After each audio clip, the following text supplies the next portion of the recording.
Hello, I hope everyone is keeping fine and safe. Yes, so let's start our video today. In this video, I'll be giving you, or we'll be rather discussing this question paper, which is very relevant to RBI Grade B Officers Examination Phase-II. And all of these questions will be very relevant for your studies, and this is covered in your syllabus. So yes, we will be discussing the entire paper. So I am sure you will be benefited out of it. So let's start our video today with question number 1. See, the first question that we have is, the primary or the fundamental function of management is, first, number 1 is planning, number 2 controlling, number 3 organization, number 4 direction, number 5 is all of this, none of these.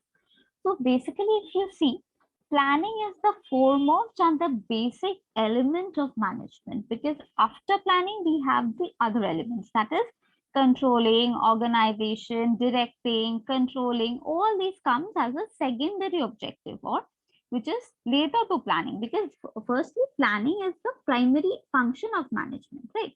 And not only that, it occupies the first position in the management process. It is the we can say it's a management process as other which is not comparable to other management functions. Like, in simple words, if you try to say that, it means to decide the objectives clearly and to prepare an objective plan, what to be done, what not to be done. So thereafter we can say that it's a very suitable step.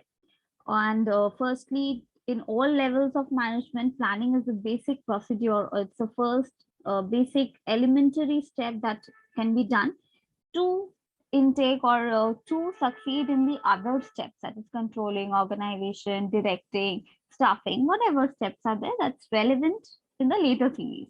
But first and foremost, we have planning. So planning is the first step for our function of management. So our option number 1 is the correct answer. I'll mark this. So we have planning as a correct answer. Moving on to question number 2. The father of modern management theory. The father of modern management theory is W.F. Taylor, Henry Fayol, Coons O'Donnell, Samuelson, and none of these. So this answer many of you all might already know. So the real father of modern management theory is, everyone will be knowing this, is the French industrialist, that is Henry Fayol. He recognized a whole or widespread need for principles and management teaching. This is one of his important contributions to management. So consequently, he identified 14 such principles, noting that they are flexible, not absolute, and must be usable. So all his 14 principles were acknowledged to be the important management principles and hierarchy and key management process in any organization.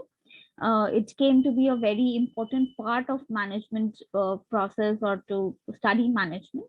These 14 principles of management are considered as the foundation or the basic structure, and we are still widely using this in the organizations where management performance is taking place and other tasks and functions are also taking place.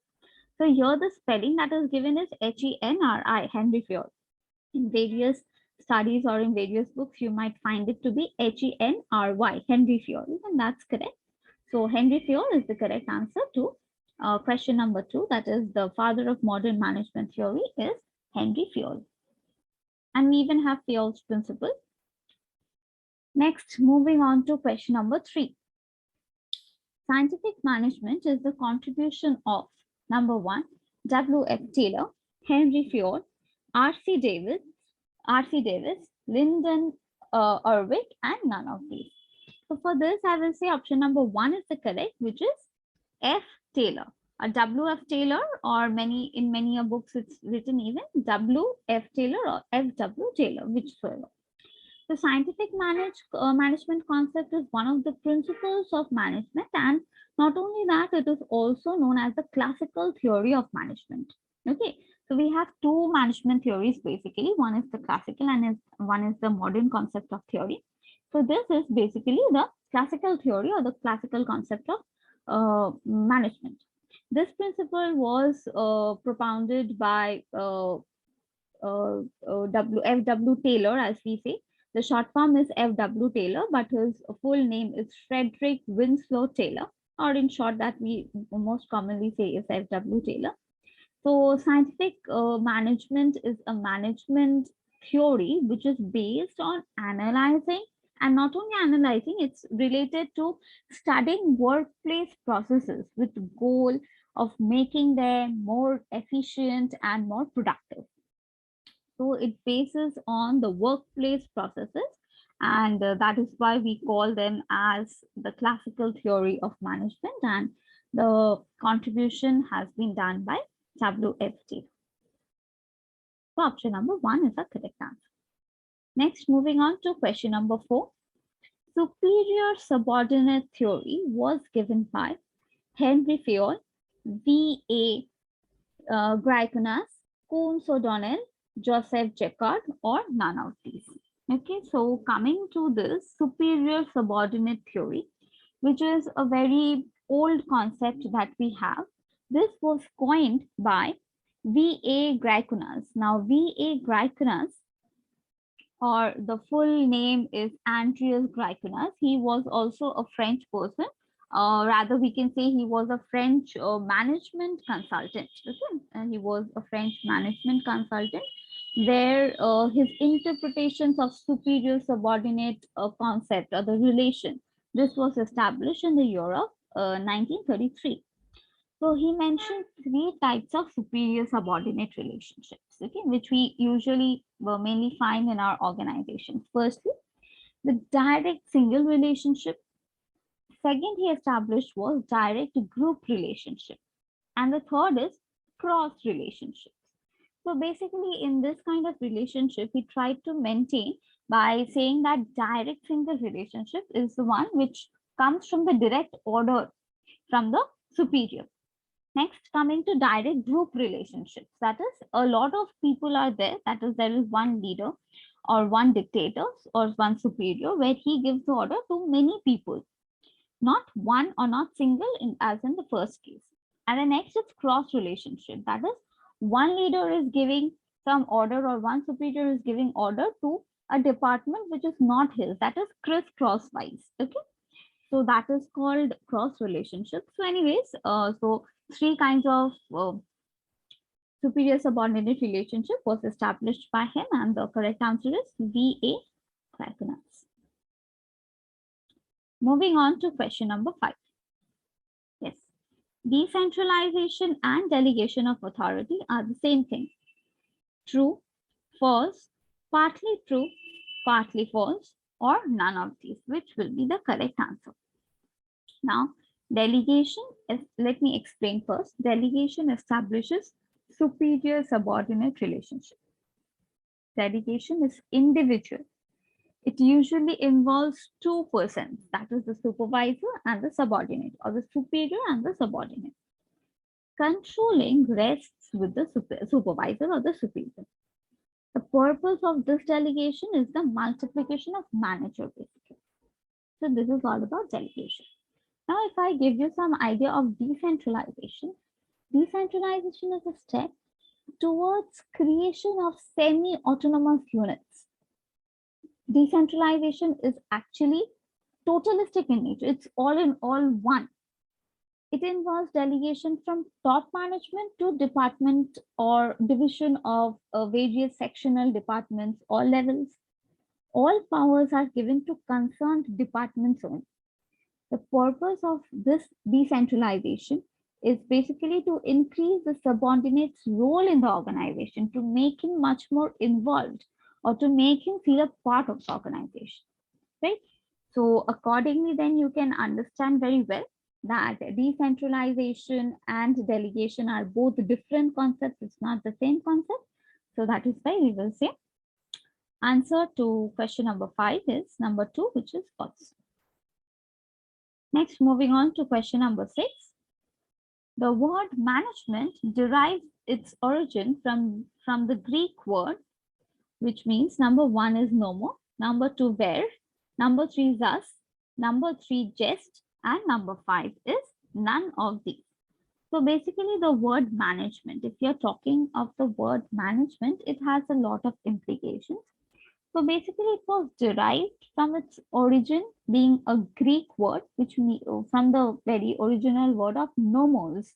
Nomos, which meant the principle of law. Okay. The principle of law, which actually meant nomos, and from there we get the word management, from nomos, management. So the correct answer to our question number 6 is number 1, which is nomos. Moving on to question number 7. MBO stands for management by option, management by objectives, management by objection, only 2 and 3, and option number 5 is none of these. So this MBO stands for management by objectives. Now, whenever we are talking about management, it is goal driven. It has various aims or objectives, and it has a proper plan. So there is nothing called option or objection in management. No such thing are actually present. So it's evidently it will be related to objectives. Okay. So still going into the details of this MBO, actually the term MBO or management by objectives was coined by Peter Drucker in the very year 1954. Okay. The process of setting objectives in the organization was basically to give a sense of direction, not only to the managers, but also to the employees. Okay. So that is why it was called management by objectives. Okay. So the correct answer to this question number 7 is option number 2, that is management by objectives. Yes. Next, moving on to question number 8. Combination of functional departments with product of project organization is known as number 1, project organization, number 2, matrix organization, number 3, line and staff organization, number 4, functional organization, and number 5 is none of these. Now coming to the description of project organization, or rather I'll discuss one thing, that is matrix organization. Many of you all might already know, but still going into the details of matrix organization. Matrix structure or matrix organization is actually a group or a structure where group employees by both function and product. This matrix organization, if we can be very particular of speaking about it, it is the best of both separate structures and also single structures. Now, an example I would like to give is a company that produces 2 products. Let's consider product A and product B.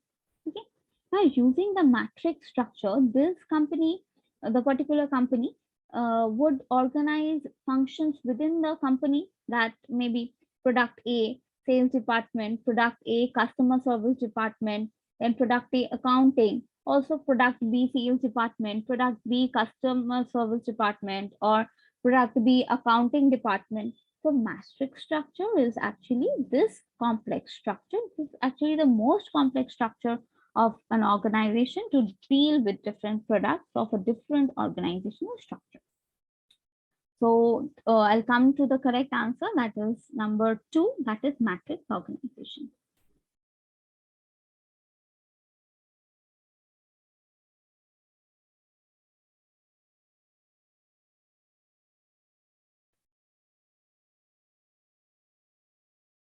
Yes.